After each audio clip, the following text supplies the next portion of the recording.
లేవియకాండము 4వ అధ్యాయము. మరియు యెహోవా మోషేకు ఈలాగు సెలవిచ్చెను. నీవు ఇశ్రాయేలీయులతో ఇట్లనము, యెహోవా ఆజ్ఞలన్నిటిలో దేని విషయమైనను ఎవరైన పొరబాటున చేయరాని కార్యములు చేసి పాపి అయిన ఎడల, ఎట్లనగా ప్రజలు అపరాధులగునట్లు అభిషిక్తుడైన యాజకుడు పాపము చేసిన ఎడల, తాను చేసిన పాపమునకై నిర్దోషమైన కోడెదూడను యెహోవాకు పాప పరిహారార్థ బలిగా అర్పింపవలెను. అతడు ప్రత్యక్షపు గుడారము యొక్క ద్వారమునకు యెహోవా సన్నిధిని ఆ కోడెను తీసుకొని వచ్చి, కోడె తల మీద చెయ్యి ఉంచి యెహోవా సన్నిధిని కోడెను వధింపవలెను. అభిషిక్తుడైన యాజకుడు ఆ కోడెదూడ రక్తములో కొంచెము తీసి ప్రత్యక్షపు గుడారమునకు దానిని తేవలెను. ఆ యాజకుడు ఆ రక్తములో తన వ్రేలు ముంచి పరిశుద్ధ మందిరము యొక్క అడ్డతెర ఎదుట ఆ రక్తములో కొంచెము 7 మారులు యెహోవా సన్నిధిని ప్రోక్షింపవలెను. అప్పుడు యాజకుడు ప్రత్యక్షపు గుడారములో యెహోవా సన్నిధినున్న సుగంధ ద్రవ్యముల ధూపవేదిక కొమ్ముల మీద ఆ రక్తములో కొంచెము చమిరి ప్రత్యక్షపు గుడారము యొక్క ద్వారము నొద్దనున్న దహన బలిపీఠము అడుగున ఆ కోడ యొక్క రక్తశేషమంతయు పోయవలెను. మరియు అతడు పాప పరిహారార్థ బలి రూపమైన ఆ కోడె క్రొవ్వు అంతయు దాని నుండి తీయవలెను. ఆంత్రములలోని క్రొవ్వును, ఆంత్రముల మీది క్రొవ్వంతటిని, మూత్రగ్రంథులను, వాటి మీది డొక్కలపైనున్న క్రొవ్వును, మూత్రగ్రంథులపైనున్న కాలేజము మీది వపను సమాధాన బలియగు ఎద్దు నుండి తీసినట్లు దీని నుండి తీయవలెను. యాజకుడు దహన బలి పీఠము మీద వాటిని ధూపము వేయవలెను.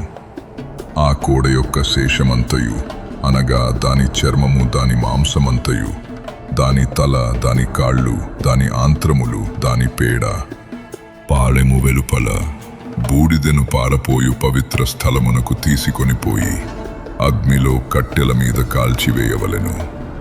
బూడిదె పారపోయు చోట దానిని కాల్చివేయవలెను.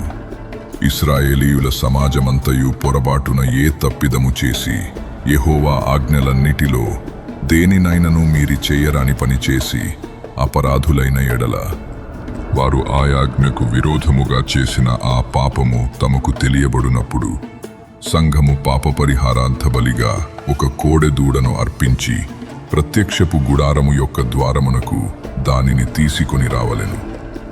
సమాజము యొక్క పెద్దలు యెహోవా సన్నిధిని ఆ కోడె మీద తమ చేతులుంచిన తరువాత యెహోవా సన్నిధిని ఆ కోడె దూడను వధింపవలెను.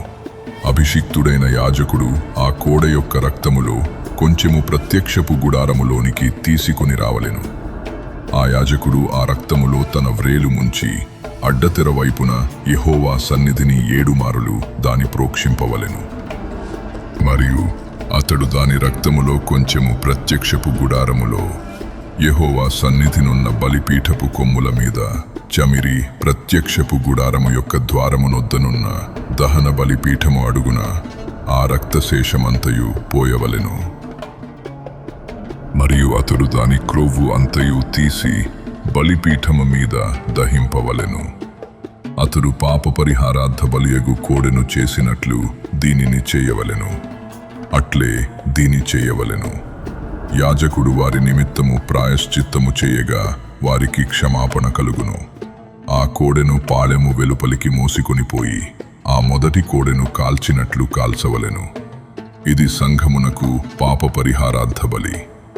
అధికారి పొరబాటున పాపము చేసి తన దేవుడైన యెహోవా ఆజ్ఞలన్నిటిలో దేనినైనను మీరి చేయరాని పనులు చేసి అపరాధి అయిన ఎడల, అతడు ఏ పాపము చేసి పాపి ఆయనో అది తనకు తెలియబడిన ఎడల, అతడు నిర్దోషమైన మగ మేకపిల్లను అర్పణముగా తీసుకొని వచ్చి ఆ మేకపిల్ల తల మీద చెయ్యి ఉంచి దహన బలి పశువును వధించు చోట యెహోవా సన్నిధిని దానిని వధింపవలెను.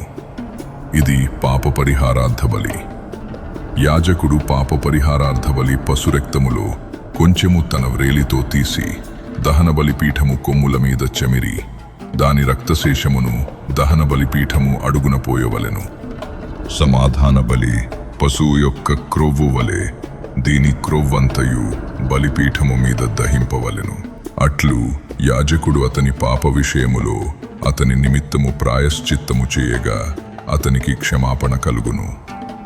మీ దేశస్థులలో ఎవడైనను పొరబాటున పాపము చేసి చేయరాని పనుల విషయములో యెహోవా ఆజ్ఞలలో దేనినైనను మీరి అపరాధి అయిన ఎడల తాను చేసినది పాపమని ఒకవేళ తనకు తెలియబడిన ఎడల తాను చేసిన పాపము విషయమై నిర్దోషమైన ఆడు మేక పిల్లను అర్పణముగా తీసుకుని వచ్చి పాప పరిహారార్థబలి పశువు యొక్క తల మీద తన చెయ్యి ఉంచి దహనబలి పశువులను వధించు స్థలమున దానిని వధింపవలెను.